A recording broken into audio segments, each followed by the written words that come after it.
Hi everyone. In our last unit we left off talking about the spinal cord, which was a place that had both efferent or motor information going out to the periphery and afferent or sensory information coming into the central nervous system from the periphery.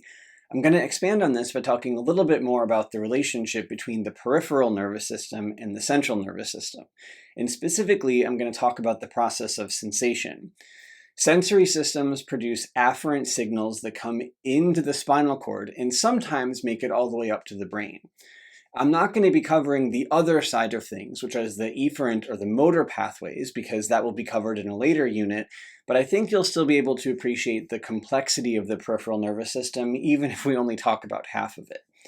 So in this unit, I'm going to talk about the organization of the sensory branches of the peripheral nervous system. I'll talk about the process of sensory transduction and about how the type and intensity and location of sensory signals are encoded. Lastly, I'll talk about a few of the ascending pathways that sensory information can take on its way up to the brain. And that's something that we'll follow up on in class when we're together as well. Now, one problem associated with sensory systems is that some of the terms that we use, like sensation and perception, have taken on a meaning outside of science as well. But scientifically, these are very specific terms and they're not the same. So sensation is the actual process of taking some kind of stimulus, usually from the external environment, and converting it into an action potential that can be brought into the central nervous system, always into the spinal cord, and eventually up to the brain in many cases. Perception, on the other hand, is a process inside the brain that allows us to assign meaning to that particular sensation. So if I were to run a feather over the top of my hand, touch receptors would form action potentials that would travel from my fingers into my spinal cord and eventually up to my brain. And that would let me know that I was being touched by something. It's sensation. But it wouldn't be until that signal was distributed throughout association areas in the cortex that I would know that the thing touching me was a feather. That's going to be perception. Now, in this unit, we're talking almost entirely about sensation and only a little bit about perception towards the very end. So our general or somatic senses include our senses of touch, pressure sensation, temperature sensation, and pain sensation. Whereas our specialized senses are for vision, olfaction, that's your sense of smell, and gustation, which is your sense of taste. We're not really going to be talking about those specialized senses within this unit. Now, from our previous units, we already know that in order to receive any kind of stimulus, we need to have a receptor. So one way that we can think about different sensory functions is to classify them based upon the type of receptor that's involved. And the reason that we can do that is that each type of receptor has what's known as an adequate stimulus, which is a specific modality or type of stimulus energy that it's optimized to respond to. So for example, the adequate stimulus for a voltage-gated channel, which we've talked about in our previous units, would be a change in membrane potential. The adequate stimulus for a thermoreceptor would be a change in temperature.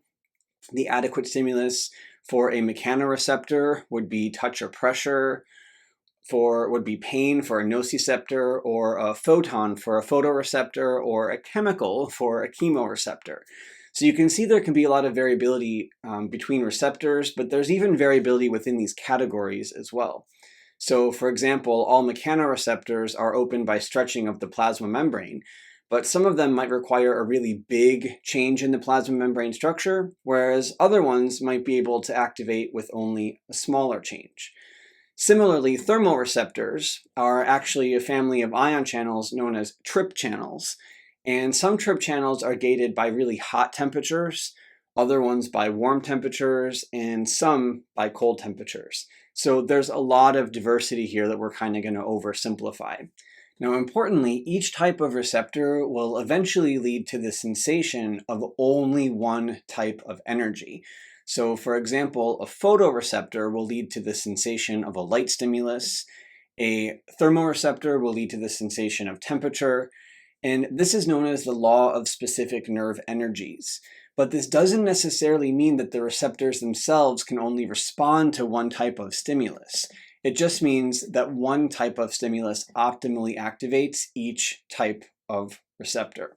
So even though TRP channels are optimized to sense cold temperatures, if you use mouthwash that contains menthol at very high concentrations, it can activate TRP channels and produce a cooling sensation inside of your mouth.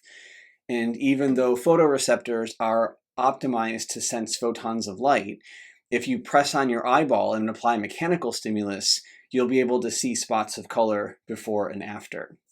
So this is a demonstration of this adequate stimulus and law of specific nerve energies concept. Now we can also classify sensory receptors based upon where they localize a stimulus from. So for example, exteroreceptors are important for locating things outside the body. That could be like the thermoreceptors, for example, sensing temperatures in the environment. Interoreceptors, on the other hand, collect sensory information from inside the body. So that might include chemoreceptors that could sense blood gases like oxygen and carbon dioxide, or mechanoreceptors that monitor your blood pressure. The third type of receptor here kind of blends the extra and interoreceptor categories together. A proprioceptor gives you information about where your limbs are located in space at any moment. So for example, if you were to close your eyes and raise your hand, you'd still know that you're raising your hand, and you could actually use your other hand to point to it, and that's proprioception. To understand this a little bit better, we could take a look at this video.